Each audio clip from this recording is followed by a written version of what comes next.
Pak occupied Kashmir పీఓకేలో ఒక అతి దారుణమైన సంఘటన. అంటే పాకిస్తాన్ ఆర్మీ అక్కడ శాంతియుతంగా ప్రదర్శన చేస్తున్న నిరసనకారులపై, అంటే పీఓకే ప్రజలపై నిర్దాక్షిణ్యంగా, ఒక రకంగా చెప్పాలంటే విచక్షణ రహితంగా ఇండిస్క్రిమినేట్ ఫైరింగ్ అనమాట. తమ యొక్క AK-47 రైఫిల్స్తో ఈ యొక్క కాల్పుల్లో, ఈ విచక్షణ రహితమైన కాల్పుల్లో 32 మంది చనిపోయినట్టు ఇప్పుడు మనకు వార్తలు వస్తున్నాయి. ఈ 32 మందిని ఈ యొక్క మిర్పూర్ అనే సిటీలో, అంటే రావల్కోటకి దగ్గరున్న మిర్పూర్ సిటీలో చంపడం, వాళ్ళని అదే ట్రక్కుల్లో వేసుకుని వెళ్ళిపోవడం జరుగుతుంది. ఇది ఇంటర్నేషనల్ మీడియాలో ఒక పెద్ద సంచలనమైన బ్రేకింగ్ ఇష్యూ అనమాట. దీనిని Pakistan defence minister Khawaja Asifa describe చేసింది. ఒక మాట్లాడిన విధానం ఏంటంటే ఇంకా పాకిస్తాన్ యొక్క దీనస్థితిని చెప్తుంది. పాకిస్తాన్ చేతులు ఎత్తేసిన విధానమే కాదండి, పాకిస్తాన్ దిక్కులేనితనాన్ని ఇండియాని ఎలా నిందిస్తుందో మనం చెప్పొచ్చు అనమాట. ఇప్పుడు పాకిస్తాన్ డిఫెన్స్ మినిస్టర్ ఖవాజా ఆసిఫా ఏమంటున్నారంటే, ఈ చనిపోయిన 32 మందిని మేము ఇండియా నుంచి వచ్చిన ఎనిమీస్గా భావిస్తాం.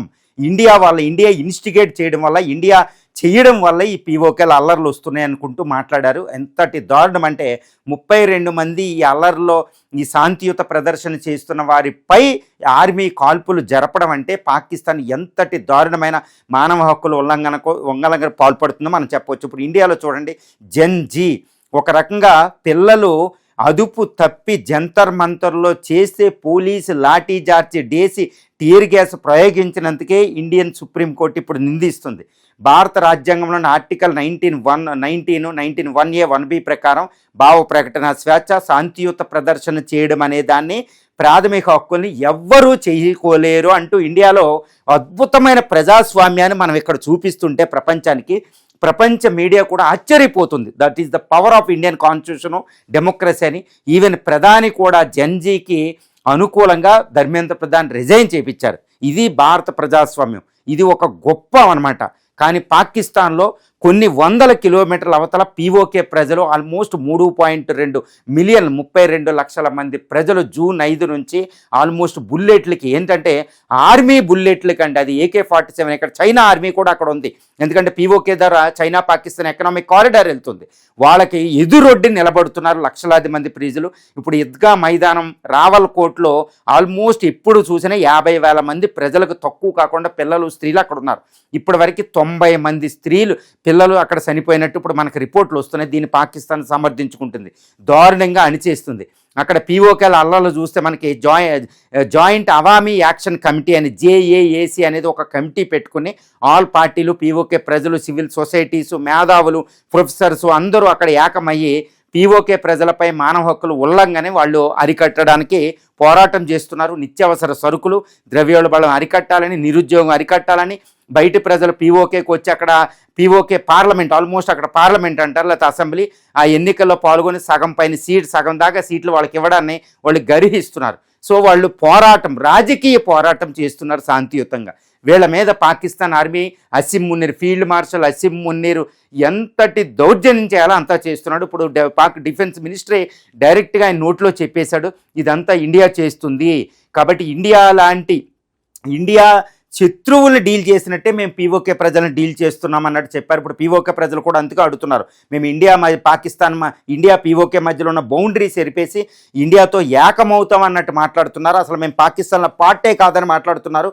అసలు పాకిస్తాన్ మాకు నిత్యావసరకులు ఇవ్వడానికి వాళ్ళెవరు, మేమే వాళ్ళకి హెల్ప్ చేస్తున్నాం అన్నట్టు మాట్లాడారు. ఇప్పుడు పీఓకే అనేది ఆల్మోస్ట్ పాకిస్తాన్ నుంచి డివైడ్ అయ్యే పరిస్థితి ఒకటి అక్కడ సిద్ధించింది అని చెప్పొచ్చు. పీఓకే ప్రజలే ఆ తిరుగుబాటు ఎలా ఉందంటే, ఇక పాక్లో మాకు పని లేదు, ఇండియాలో ఏకమవుతాం అన్నట్టు వాళ్ళు మాట్లాడేస్తున్నారు. ఆల్మోస్ట్ ఇండియా ఫ్లాగ్లో జై హింద్లు అనేవి కూడా ఈ రావల్కోట్ ఈద్గా మైదానం నుంచి వినపడుతున్నాయంటే పరిస్థితి మనం ఊహించుకోవచ్చు. ఇప్పుడు ఫీల్డ్ మార్షల్లో ఈ అసిమ్ మున్నీర్ చేతిలో కూడా ఏమీ లేదని చెప్తున్నాం. ఇప్పుడు పాకిస్తాన్ ప్రజల మీద ఇంత విచక్షణ రహితంగా కాల్పులు జరిగినా, పిల్లలు, స్త్రీలు చనిపోతున్నా వాళ్ళు వెనక్కి తగ్గడం అనేది ఏ మాత్రం కూడా కనపడడం లేదంటే వాళ్ళు ఎంత డిటర్మైన్, ఎంత సంకల్పంతో పీఓకే ప్రజలు పోరాడుతున్నారో మనం అర్థం చేసుకోవచ్చు. మరి ఇండియా రెస్పాండ్ ఏంటి? ఇండియా రెస్పాండ్ అవుతుందంటే, ఇండియా ఈ విషయాన్ని అంతర్జాతీయ సమాజాన్ని దృష్టికి తీసుకెళ్తుంది. UNOలో కూడా ఈ విషయాన్ని ఆల్రెడీ రైజ్ చేయడం జరిగింది. ఇప్పుడు యూకే వివిధ దేశాల ఎంపీలు కూడా ఈ విషయాన్ని రైట్ చేస్తున్నారు. ఇప్పటికే అంతర్జాతీయం అయిపోయింది. కానీ United states of America Trump ఎప్పుడు మాట్లాడతారు, మరి చైనా ఈ విషయం ఏం మాట్లాడుతుందో మనం చూడాలి. ఎందుకంటే చైనాకి అక్కడ ఇంట్రెస్ట్ ఉన్నాయి. ఎందుకంటే CPEC, China Pakistan economic corridor PoK ద్వారా వెళ్తుంది. పీఓకే విడిపోతే మాత్రం ఇక చైనాకి పాకిస్తాన్ మధ్యలో బౌండరీ అనే ఉండదు. కాబట్టి ఇక చైనాకి చాలా లాస్. కాబట్టి చైనా ఆర్మీ కూడా పాక్ ఆర్మీ డ్రెస్సులు తోరుకుని అక్కడ ఉన్నారు. ఎందుకంటే సిపెక్ రక్షణకి చైనా ఫోర్సెస్ అక్కడ ఉన్నాయి, అది మనం మర్చిపోకూడదు. అందుకనే పాకిస్తాన్ ఇప్పుడు పీఓకే ప్రజలకి సంఘీభావం తెలపాల్సిన పరిస్థితి ఇండియా నుంచి వస్తుంది. మరి మోడీ గారు ఏ విధంగా వ్యూహం రచిస్తారో మనం చూడాలి. కానీ నాకు తెలిసినంత వరకు పీఓకే ప్రజలు ఈ పాక్ నుంచి డివైడ్ అయ్యి ఇండియాలో కలిసే రోజులు చాలా దగ్గరలో ఉందనేది మనం చెప్పొచ్చు. పీఓకేలో భారత్ విలీనం అవుతుంది అని చెప్పడానికి ఇది ఒక ఇండికేషన్. ఇక్కడ ఇండియా పాత్ర ఉందంటే ఇండియా పాత్ర ఏమీ ఉండదండి. ఎందుకంటే ఇండియా ఎందుకు ఉంటుంది, ఎందుకంటే పీఓకే చూడండి, పీఓకే ప్రజలు పీఓకేలో 1,78,111 చదరపు కిలోమీటర్లు, 32 లక్షల మంది ప్రజలు. భారతదేశంలో ఉన్న పీఓకే ఆల్మోస్ట్ జమ్మూ అండ్ కాశ్మీర్లో, ఇండియన్ జమ్మూ అండ్ కాశ్మీర్లో ఆల్మోస్ట్ మనం చూస్తే 1,10,00,000 మంది ప్రజలు, 1,00,000 చదరపు కిలోమీటర్లు. అక్కడ పీఓకేకి ఇక్కడ భారత్ జమ్మూ అండ్ కాశ్మీర్కి డెవలప్మెంటు, డెమోక్రసీ, ఒక రాజకీయ సుస్థిరత, రాజ్యాంగ వ్యవస్థ, ఇవన్నీ చూస్తే ఒక అద్భుతమైన అభివృద్ధి మనం చూస్తే ఆ పీఓకే ప్రజలు ఇండియాలో కలవాలి అనుకోవడంలో ఎటువంటి తప్పు లేదనేది మనకు అర్థమైపోతుంది. That what the Indian democracy అనమాట. ఈ రోబస్ట్ వైబ్రెంట్ ఎకానమీలో చేరాలనుకుంటున్నారు. కాబట్టి ఇండియా పాత్ర అవసరం లేదు. ఈ డెవలప్మెంటే మనం వెళ్ళి సహోదరులతో కలవాలని వాళ్ళు already Jammu and Kashmir help, భారత సపోర్ట్ వాళ్ళు అడుగుతున్నారు. మరి ఇప్పుడు పీఓకే ఈ కాల్పుల విషయాన్ని చైనా, అమెరికాలు ఎలా రెస్పాండ్ అవుతాయి, మరి ఇండియా ఎంతటి సుదీర్ఘంగా ఈ విషయాన్ని దీర్ఘంగా లోపలికి తీసుకెళ్లాలనుకుంటుంది. కాబట్టి ఇక పాకిస్తాన్ ఆపదలో పడిపోయినట్టు అనేది మనం చెప్పొచ్చు.